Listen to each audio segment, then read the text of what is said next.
Nós vamos rapidamente uma reflexão mostrando para você esse Deus maravilhoso que nós cremos, seguimos, servimos. O nosso Deus, o Deus de pactos, de aliança. Essa teologia, chamada teologia do pacto, que descreve esse Deus que fez um acordo com você, com a casa de Davi, com a herança da sua casa. Lucas 1, 72 e 73, os versos diz: para usar de misericórdia com os nossos pais, lembrar-se da sua santa aliança e do juramento que fez a Abraão, o nosso pai. Isto foi dito por Zacarias, pai de João Batista, precursor de Jesus Cristo. Com o nascimento do seu filho, depois de ter ficado mudo, Zacarias escreve que as coisas estão acontecendo para que Deus use de misericórdia com os nossos pais e lembrar-se da sua santa aliança e do juramento que fez a Abraão, o nosso pai. O juramento de abençoá-lo, o juramento de fazer com que a sua descendência seja frutífera, poderosa na terra. O nosso Deus é um Deus de juramentos. Não tendo, diz a Escritura, por quem jurar acima e abaixo de si mesmo, jura por si, seu próprio nome. Nosso Deus é um Deus que não quebra vínculos, não quebra o pacto. Nosso Deus tem para conosco, com o seu povo, uma aliança, e uma aliança de sangue, que é o que é descrito na cruz do Calvário. A teologia do pacto, ela é a teologia que ensina você a entender a harmonia das Escrituras. Sem ler a teologia do pacto e sem entender a aliança de Deus, feita de Abraão até Jesus Cristo, você não entende três coisas principais que norteiam a vida cristã. A primeira delas é a expiação. Por que Cristo morreu na cruz? Por quem Cristo morreu na cruz? E qual o resultado dessa morte na cruz? A teologia do pacto também nos ensina sobre a nossa segurança como cristão. Quem tem muito claramente o pacto e a aliança de Deus feita com o povo e entende tudo isso, não se assusta com o Covid, não se assusta com nenhuma praga ou com nenhum problema em que a história possa nos trazer. Primeira grande guerra, segunda grande guerra, terceira grande guerra, quarta grande guerra, ou qualquer outra calamidade ou caos que a sociedade possa nos trazer. Aqueles que conhecem a aliança de Deus com o seu povo e consigo mesmo, não teme os intempéries da vida. O pacto. Deus tem algo comigo e com você.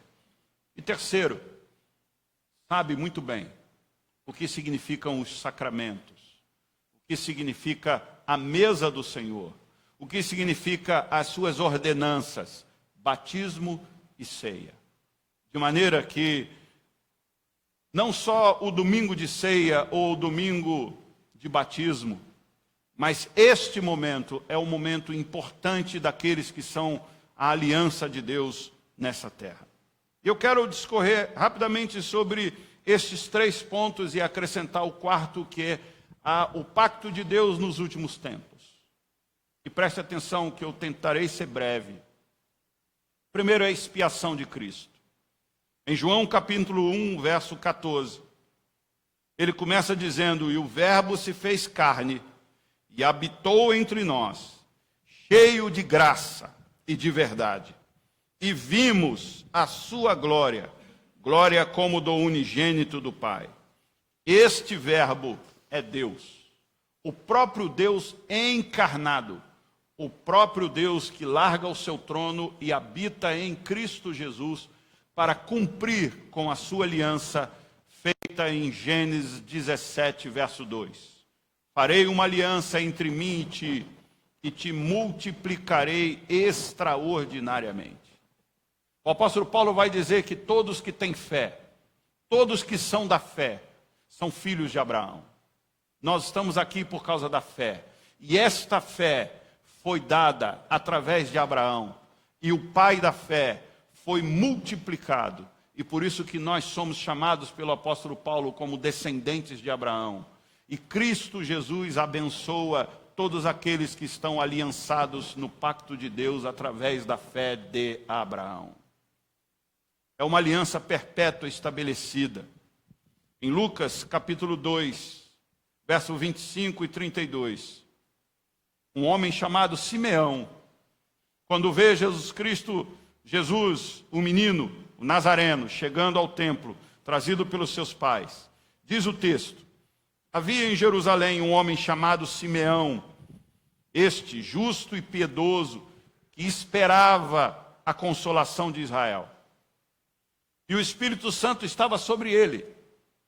Revelara o Espírito Santo que não passaria pela morte antes de ver o Cristo do Senhor.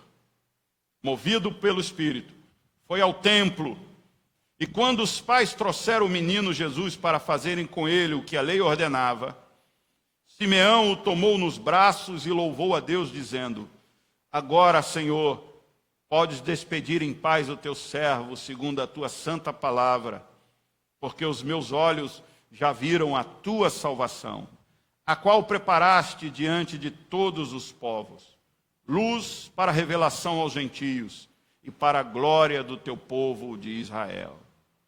Irmãos, este homem, em casa, recebe um incômodo do Espírito Santo. Vai até o templo, e no templo encontra-se o menino Jesus.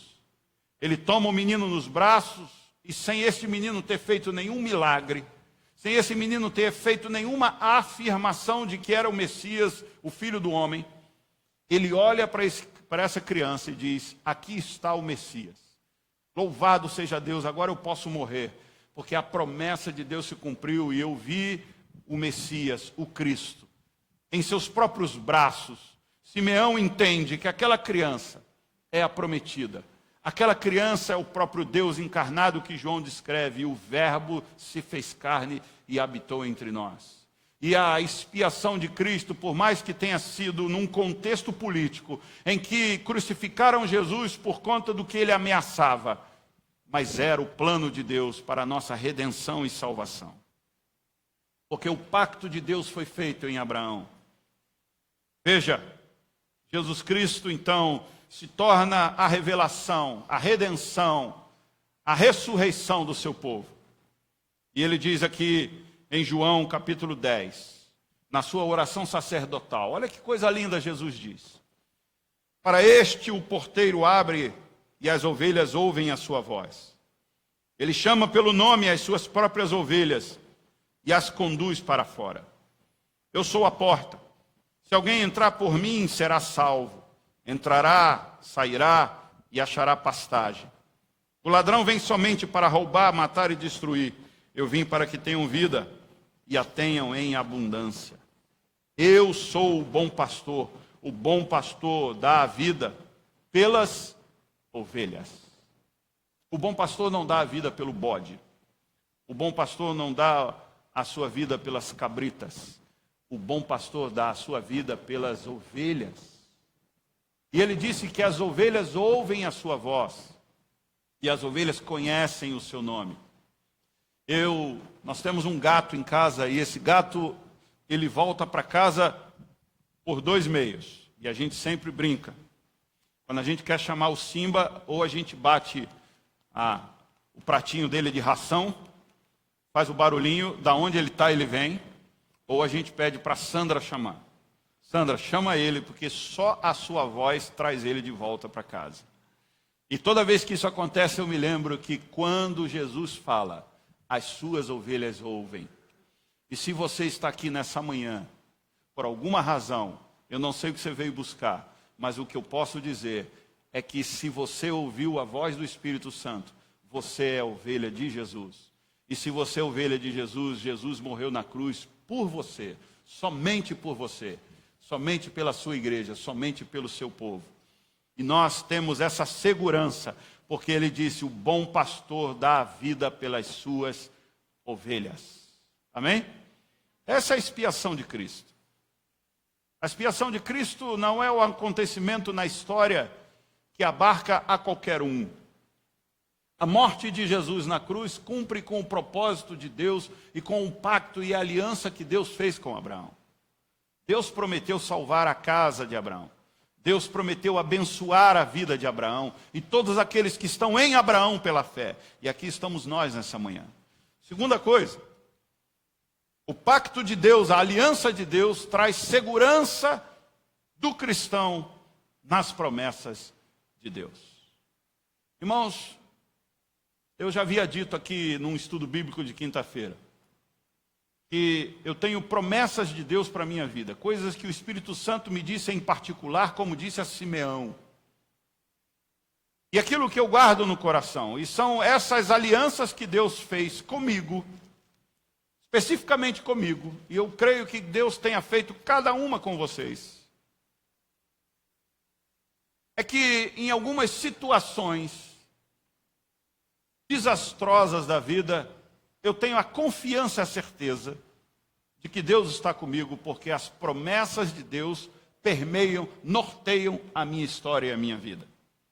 Se não fosse verdade, o apóstolo Paulo não teria escrito em Filipenses capítulo 1, verso 6. Olha o que ele diz. Estou plenamente certo de que aquele que começou a boa obra em vocês há de completá-la até ao dia de Cristo Jesus. Irmãos, Deus não deixa uma obra por terminar. Deus não abandona. Deus não é um construtor como alguns que começam uma casa e não conseguem terminar e aquilo fica sem o reboco durante muitos anos. Deus começa e Deus termina. E aquilo que Deus começou na tua vida, Ele vai terminar, Ele vai completar. Porque Ele é fiel. Josué disse isso para nós no capítulo 21 do seu livro, verso 45. Ele diz a toda a nação de Israel, e ele diz algo que possa trazer confiança ao nosso coração. Ele diz, nenhuma promessa falhou de todas as boas palavras que o Senhor falara à casa de Israel. Tudo se cumpriu. Tudo. Tudo que Deus prometeu desde Abraão se cumpriu. Você quer ver uma aliança que Deus fez, um pacto que Deus fez, que todos nós podemos ver até hoje? O arco-íris. Por mais que ela seja explicada pela ciência como gotículas de água no espectro luminoso sobre o sol, a luz do sol, projetada nessas gotículas, produz aquelas 7 cores.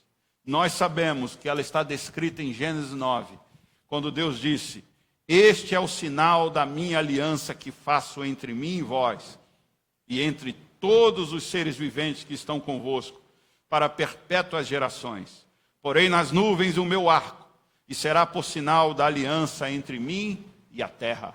E a terra vê, os cientistas explicam, mas nós sabemos que o nosso Deus prometeu, e Ele coloca nos céus o arco, mostrando a terra jamais será destruída em água novamente. Aleluia! É a aliança, é o pacto, é o Deus da aliança. Terceiro, Deus da aliança não só garante que tudo que Ele começou na sua vida vai se cumprir. Não só garante a expiação de Cristo por você, como também nos deu um sinal visível desta aliança e deste pacto. Você não estava lá com Abraão quando Deus prometeu. Você só tem o texto. Você não estava lá no Gólgota quando Cristo foi morto na cruz. Você só tem os escritos e a fé que diz no seu coração que aquilo é verdadeiro. E que receba Cristo como Senhor e Salvador. Mas você tem hoje aqui, exatamente, literalmente, neste domingo do dia 13 de setembro. Esse número 13 não é muito bom. Não porque é considerado um número de azar, mas é porque é o número de um partido que não é muito bom. Deixando isso para lá, nosso diácono está ali de plantão confirmando isso. Neste dia 13 de setembro, nós temos aqui a mesa do Senhor.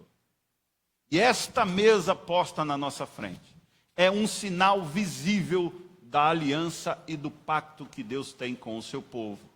Os sacramentos, diz a Escritura, é a aliança de Deus com a sua igreja. Pergunta de número 92, do breve catecismo de Westminster, faz uma pergunta: o que é sacramento? Sacramento é uma santa ordenança instituída por Cristo, na qual, por sinais sensíveis, Cristo e as bênçãos do novo pacto são representadas, seladas e aplicadas aos crentes.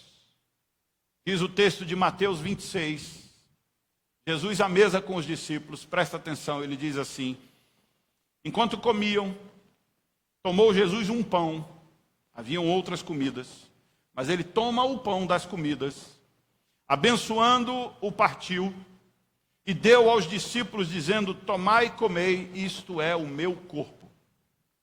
A seguir tomou um cálice e, tendo dado graças, deu aos discípulos, dizendo: bebei dele todos, porque isto é o meu sangue, o sangue da nova aliança, derramado em favor de muitos para a remissão de pecados. A mesa do Senhor é um sinal visível desta aliança que Deus fez com os 12. E com os 12 a igreja.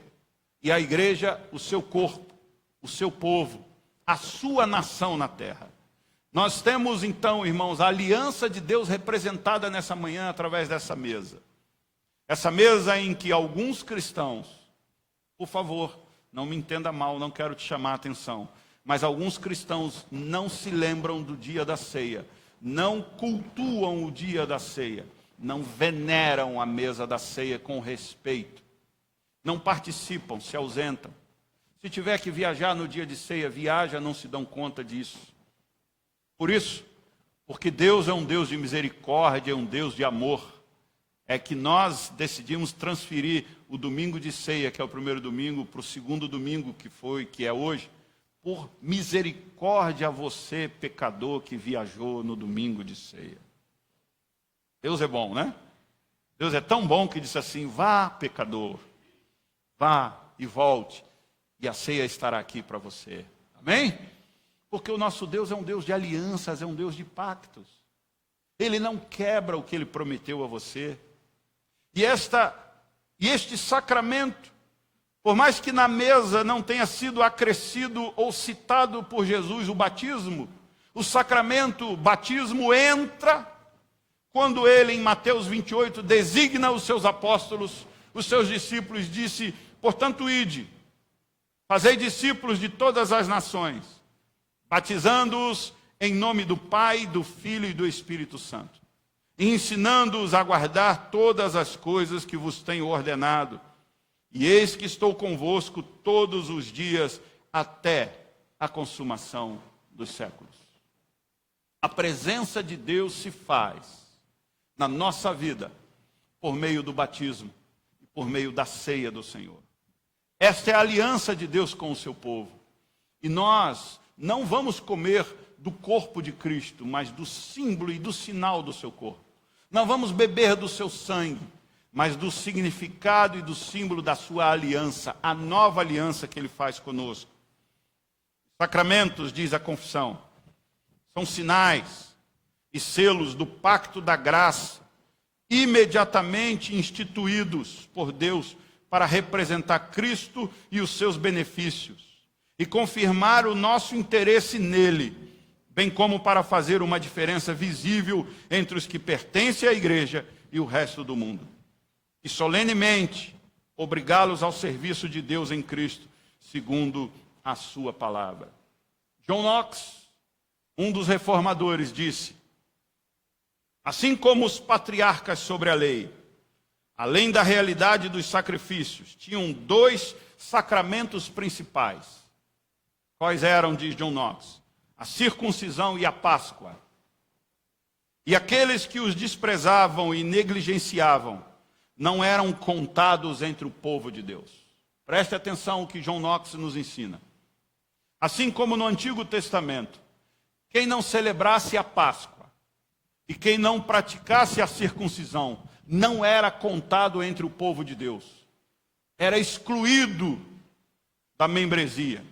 Era excluído da contagem de ser povo de Deus. John Knox diz: nós, através da era do Evangelho, temos 2 sacramentos principais instituídos por Cristo e ordenados para uso de todos os que desejam ser considerados membros do corpo de Cristo: o batismo e a Santa Ceia, ou a mesa do Senhor, também popularmente chamada comunhão do seu corpo e do seu sangue. Deixa eu dizer uma coisa a você que nos assiste e a você que está aqui. Na nova aliança, no pacto de Deus, naquilo que é nos evangelhos, através de Cristo Jesus, um cristão evangélico protestante não comemora a Páscoa judaica, como eu vejo muitas igrejas comemorando e fazendo. Porque a nossa Páscoa está todo mês diante de nós aqui na igreja. Esta é a nova Páscoa. É aqui, sobre esta mesa, que nós celebramos a nossa redenção. Os judeus que não reconhecem a Cristo como Senhor e Salvador ainda celebram a antiga aliança feita por Moisés. Nós somos da nova aliança em Cristo Jesus. É uma blasfêmia um cristão protestante celebrar a Páscoa judaica. Essas igrejas judaizantes que fazem toda aquela festinha como antigamente. Isso não faz o menor sentido em Cristo Jesus. Isso é um profundo desconhecimento do Evangelho. A Páscoa da nova aliança aqui está, sobre o pão e sobre o cálice. Esta é a nossa Páscoa. Não celebrada uma vez por ano, celebrada todo mês, através do povo de Cristo Jesus. Isso é que John Knox, o grande reformador, nos ensina. E o batismo? O batismo é segundo Colossenses capítulo 2. Olha o que Paulo, o apóstolo da nova aliança, diz. Nele também fomos circuncidados. Não por intermédio de mãos. Aleluia, graças a Deus. As mulheres não sabem o que é isso, né? Nele também fostes circuncidados. Não por intermédio de mãos, mas no despojamento do corpo da carne, que é a circuncisão de Cristo, tendo sido sepultados juntamente com ele no batismo, no qual igualmente foste ressuscitados mediante a fé e no poder de Deus que o ressuscitou dentre os mortos. A nossa circuncisão é o batismo, segundo o apóstolo Paulo. É pelo batismo que nós evidenciamos aquilo que Deus fez no nosso coração. Por isso que nós batizamos as nossas crianças. Porque assim como no Antigo Testamento, na Antiga Aliança, Deus exigiu que todos os meninos fossem circuncidados ao 8º dia. Agora, na Nova Aliança, todas as crianças, não mais os meninos, porque Cristo é Cristo dos homens e das mulheres, dos gentios e dos judeus, porque em Cristo não há raça, não há credo, não há povo, não há cor, não há nenhuma cultura. Ele é Senhor de todos. Por conta que Gênesis capítulo 17 diz assim: circuncidareis a carne do vosso prepúcio. Será isto por sinal de aliança entre mim e vós. O que tem 8 dias será circuncidado entre vós, todo macho nas vossas gerações, tanto o escravo nascido em casa como o comprado a qualquer estrangeiro que não for da tua estirpe. Com efeito, será circuncidado o nascido em tua casa e o comprado por teu dinheiro. A minha aliança estará na vossa carne e será aliança perpétua. Por isso que a igreja presbiteriana reconhece que uma avó ou um avô que tem a guarda dos seus netos, ou que é criado sobre a sua casa, e é membro da igreja presbiteriana, pode trazer os seus netos para apresentar ao batismo sobre os cuidados dele. Porque assim era no tempo de Abraão, assim era a antiga aliança, que aqueles que estavam sobre a sua casa, mesmo que fossem seus escravos, mas que eram guardados por você, eram abençoados por você. Por isso que nós apresentamos os nossos filhos ao batismo, porque nós transferimos aos nossos filhos a aliança que Deus tem conosco, o pacto que Deus fez comigo, fez com a minha casa. O apóstolo Paulo disse: crê no Senhor Jesus, tu, e serás salvo, tu e a tua casa. Amém? Deus de aliança. Deus que tem um compromisso comigo, com você, com a sua casa, com os seus. Esse Deus que abençoa o sacerdote da casa e toda a casa dele. Esse Deus que abençoa você. Se você não tem ninguém sobre a tua vida, Deus é sobre a tua vida. E por último, o pacto de Deus está hoje visivelmente na ceia, através dos dois sacramentos, através da ceia e do batismo. E a ceia e o batismo estão inseridos no pacto que Deus tem com a sua igreja. Presta atenção e eu estou terminando. Se você quiser abrir o texto, para você olhar na sua Bíblia, o texto de Efésios, capítulo 1, você vai perceber algo que muitos cristãos ainda não entenderam. Os cristãos desigrejados, os que dizem reconhecer que Jesus é o Senhor, mas não fazem parte de nenhuma igreja, os que fazem parte da igreja, mas não têm compromisso com a igreja, precisam entender este texto grandioso do apóstolo Paulo, e eu peço a atenção de vocês para acompanhar o texto. Ele começa dizendo assim: bendito o Deus e Pai de nosso Senhor Jesus Cristo, que nos tem abençoado com toda a sorte de bênção espiritual nas regiões celestiais em Cristo. Assim como nos escolheu nele antes da fundação do mundo, para sermos santos e irrepreensíveis perante ele, e em amor nos predestinou para ele, para a adoção de filhos, por meio de Jesus Cristo, segundo o beneplácito de sua vontade, para louvor da glória de sua graça, é que ele nos concedeu gratuitamente no amado, no qual temos a redenção pelo seu sangue, a remissão dos pecados segundo a riqueza da sua graça, que Deus derramou abundantemente sobre nós em toda a sabedoria e prudência, desvendando-nos o mistério da sua vontade, segundo o seu beneplácito que propusera em Cristo, de fazer convergir nele, na dispensação da plenitude dos tempos, todas as coisas, tanto as do céu como as da terra. Preste atenção. Paulo está dizendo que em Cristo Jesus, Deus convergiu, pois descarregou em Jesus, presta atenção nisso, toda a plenitude dos tempos, passado e futuro, estão em Jesus. E todas as coisas que estão no céu e na terra.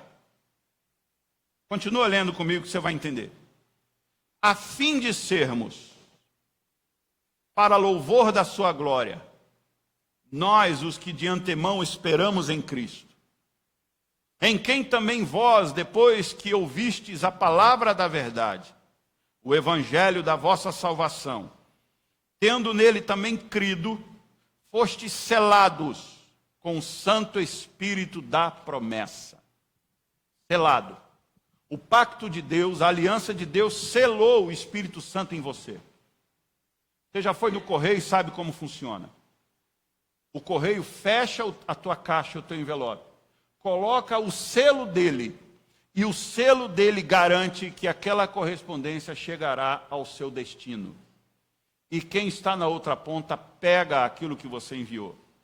O Espírito Santo na minha vida e na sua vida é a garantia de que Deus fará tudo o que ele prometeu. porque nós estamos selados com o Espírito Santo.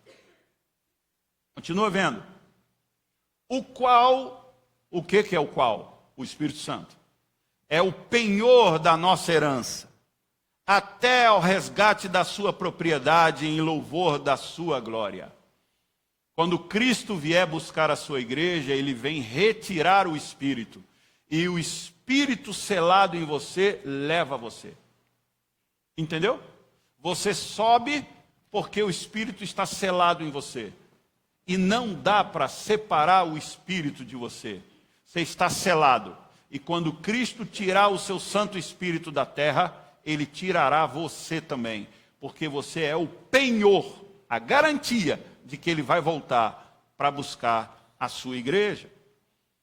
Por isso, diz Paulo, também eu, tendo ouvido a fé que há entre vós no Senhor Jesus, e o amor para com todos os santos, não cesso de dar graças por vós, fazendo menção de vós nas minhas orações, para que o Deus de nosso Senhor Jesus Cristo, o Pai da glória, vos conceda espírito de sabedoria e de revelação no pleno conhecimento dele.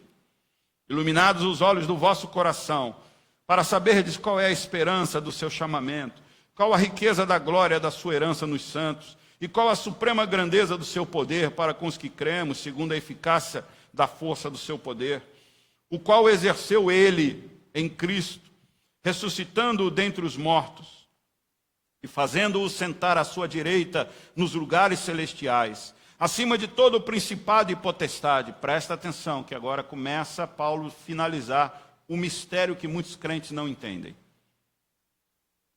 Cristo, diz o texto, está acima de todo principado e potestade e poder e domínio, e de todo nome que se possa referir, não só no presente século, mas no que virá também. Cristo tem todo o poder sobre demônios, sobre problemas, sobre potestades, sobre poderes. É isso que Paulo está dizendo. Viu aí na tua Bíblia? Cristo tem toda a autoridade e todo o poder sobre qualquer coisa neste universo. Amém? Agora olha o final do texto. E pôs todas as coisas debaixo dos pés. Tudo isso que Paulo está dizendo que Jesus tem poder, está sobre os pés dele. E para ser o cabeça sobre todas as coisas, ele o deu a... O que ele deu à igreja?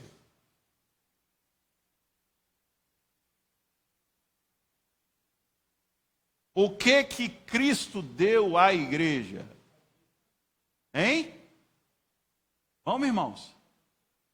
Interpretação de texto, vocês fugiu na escola nessa época, né?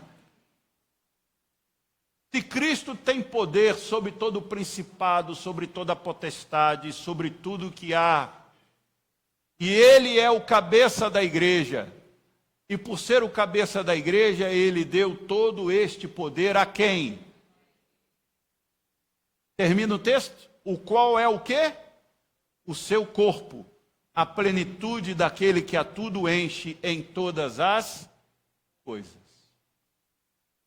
Aonde está o poder para vencer todo o principado e potestade, segundo o apóstolo Paulo?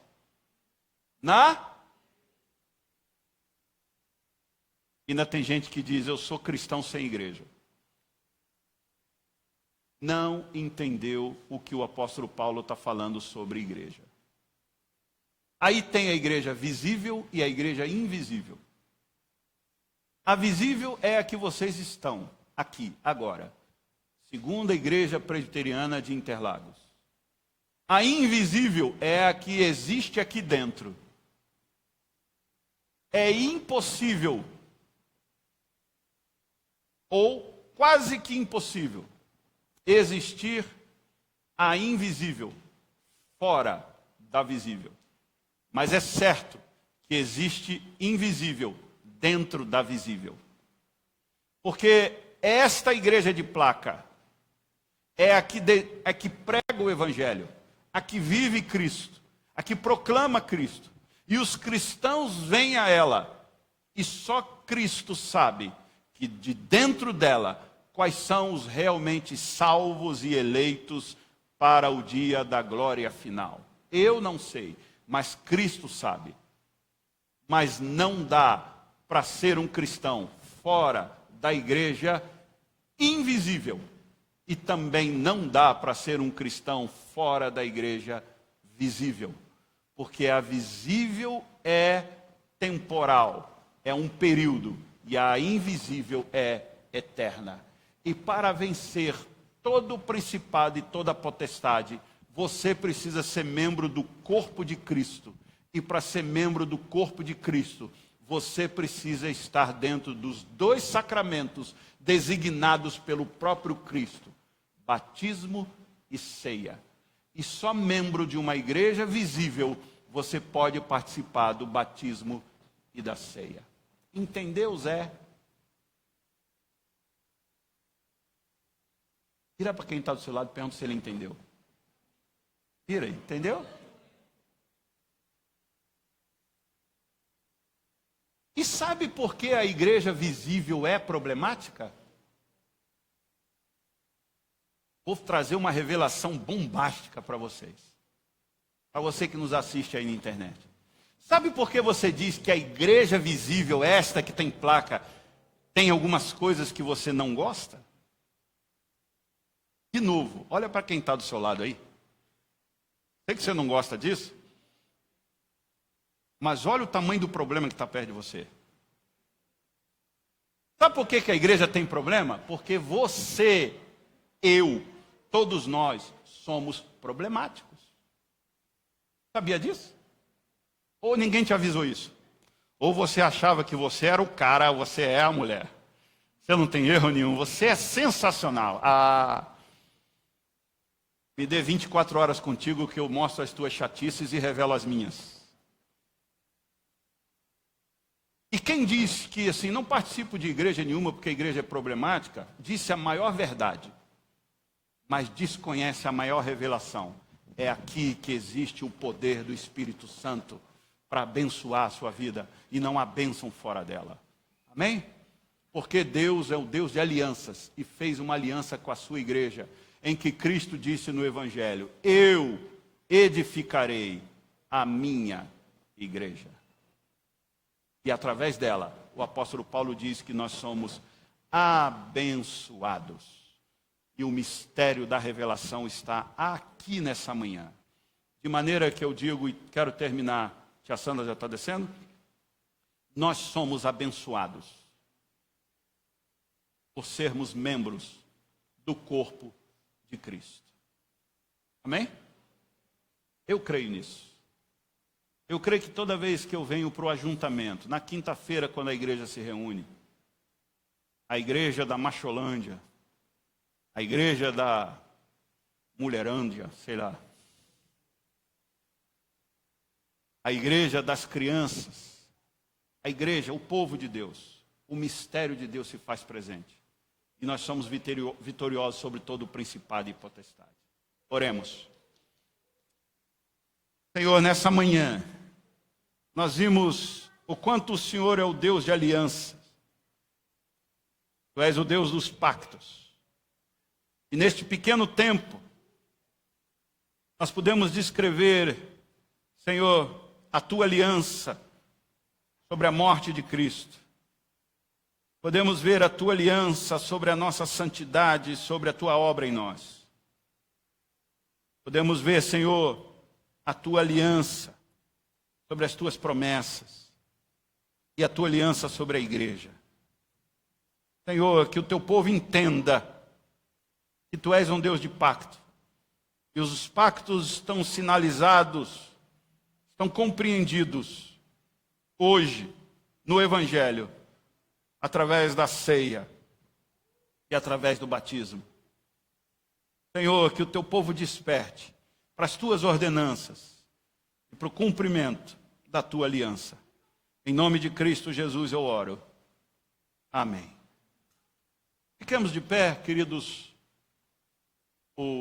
Vamos cantar essa canção e durante essa canção nós vamos ministrar a ceia do Senhor. Sacramento.